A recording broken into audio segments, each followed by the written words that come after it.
చేస్తానని చెప్పి నేను వాళ్ళ పేపర్లో చూశాను. అంటే ఎందుకంటే పార్టీలో ఎవడు ఉండటం లేదు, బలవంతంగా నొక్కి పెట్టి మీరు ఇక్కడ కంటెస్ట్ చేయండి బాబు అని చెప్పే పరిస్థితి.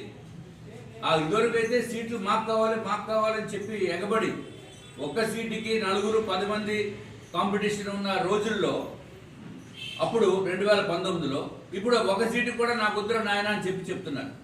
కానీ జగన్మోహన్ రెడ్డి చెప్పేది ఏంటంటే, అరే నీకెందుకు భయ్, మేమున్నాం కదా, అంతా నేను చూసుకుంటాను, నీకు 30 కోట్లు ఇస్తాను అంటే డబ్బులు ఇచ్చి ప్రజలకి మభ్యపెట్టి ఓట్లు తీసుకుందాము, ఓట్లు కొనుక్కుందాము అనే భావనతోటే జగన్మోహన్ రెడ్డి గారు ఉన్నారు. ప్రజలు మన దగ్గర దోచుకున్న దోపిడీ డబ్బు అది జగన్మోహన్ రెడ్డి దగ్గర ఉన్నది. వాళ్ళు పంచే డబ్బుల్ని మీరు ఏం చేసుకుంటారో చేసుకోండి, శుభ్రంగా తీసుకుంటే తీసుకోండి, లేకపోతే వద్దనుకుంటే మానేయండి, అది మీ ఇష్టం, దానికి మాకు సంబంధం లేదు. దయచేసి వాళ్ళు ఇచ్చేది మాత్రం ఫుల్గా లాగి ఓటు మాత్రం వాళ్ళకి వేయకండి. ఏదో సెంటిమెంటల్ అవన్నీ ఆ రోజులు పోయినాయి. ఇప్పుడు రాక్షస పరిపాలనలో ఉన్నాము. అంటే రాక్షస పరిపాలనే బెటర్ యాక్చువల్గా. ప్రతి ఒక్కళ్ళు చెప్తున్నారు. అక్కడికి శర్మిలమ్మ గారు సొంత చెల్లెలు ఆవిడ కూడా చెప్తున్నారు. ఇది ఒకటే కాకుండా జగన్మోహన్ రెడ్డి గారికి స్పెషల్ ప్రొటెక్షన్ ఫోర్స్ పోనీ ఆయనకి పెట్టుకోండి పర్వాలేదు. అంటే వారి ఫ్యామిలీ మెంబర్స్ ఎవరమ్మా, వారు తల్లి గారికి, భార్య గారికి, 2 కూతుర్లకి. ఏమి మరి మీ షర్మిలమ్మ గారికి ప్రొటెక్షన్ ఇవ్వరా? షర్మిలమ్మ గారు మీ కుటుంబ సభ్యురాలు కాదా? ఎంత అన్యాయం. జగన్మోహన్ రెడ్డి దీన్ని బట్టి మీ స్వార్థం ఏ విధంగా ఉందో అనేది అందరికీ అర్థమవుతుంది. షర్మిలమ్మ గారు కూడా గుర్తు పెట్టుకోవాల్సిన అవసరం ఉంది. మీ అన్నగారు ఏ విధంగా చేస్తున్నారో చూడండి. సెక్యూరిటీ వాళ్ళకి ఎవరికి పిల్లలకి సెక్యూరిటీ అంటే మరి అంతకంటే మీరు చెప్పగలిగింది ఏం లేదు, అది వ్యక్తిగతమైన దోషం బాగోదు. కానీ ఒక కాంగ్రెస్ లీడర్, ఇప్పుడు ఆవిడ అంతకుముందు కుటుంబ సభ్యురాలు, మీ గురించి ఆవిడ మొత్తం ఆంధ్ర రాష్ట్రం అంతా తిరిగారు, అవన్నీ మర్చిపోయారు. ఇప్పుడు ఆవిడకి సెక్యూరిటీ మీరు ప్రొవైడ్ చేయవలసిన బాధ్యత ఉంది.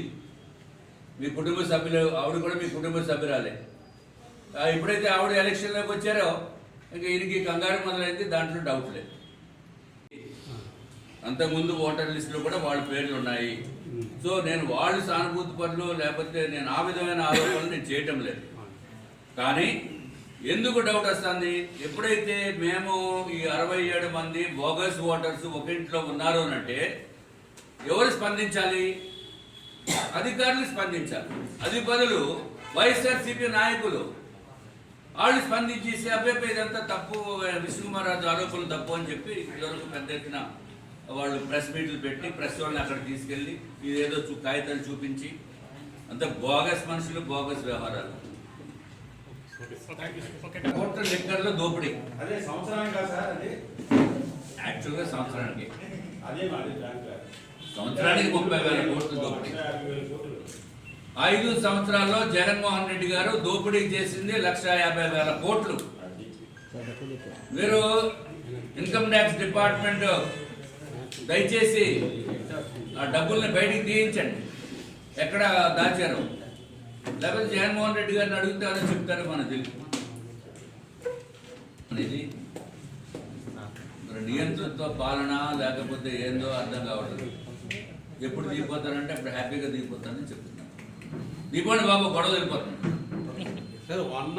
కూలిపోయే పరిస్థితి ఉంది. నిజంగా చెప్తున్నాను, మీరు ఇవాళ రాసుకోండి. నేషనల్ వాటర్స్ డే వాళ్ళు గుర్తుంచుకోండి. మళ్ళీ ఎలక్షన్ అయిపోయాక చూడండి.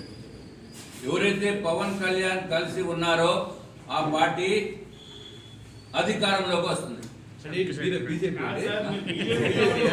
పొత్తులో ఉన్న పార్టీ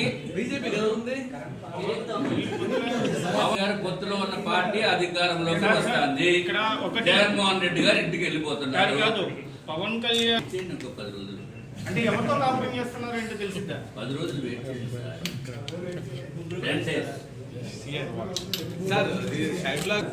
ఆవిడ చెప్పింది ఏదైతే వైసీపీ మీద మాట్లాడే మాటలు, జగన్మోహన్ రెడ్డి గారిని అడిగిన క్వశ్చన్స్ దాంట్లో వాస్తవాలు ఉన్నాయని ప్రజలు అంటున్నారు. నేను అంటలా,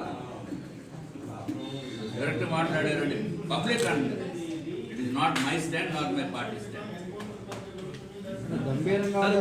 లింక్ చేయాలి కానీ సుప్రీంకోర్టు గైడ్ లైన్స్ ఏదో ఉన్నాయని చెప్పి చేయలేనటువంటి పరిస్థితి. సుప్రీంకోర్టులో కూడా ఇంకా ఎలక్షన్ కమిషన్ ఆఫ్ ఇండియా ఇటువంటి దుర్మార్గులు ఈ విధంగా ఉంటుందని ఎవరికి తెలియదు.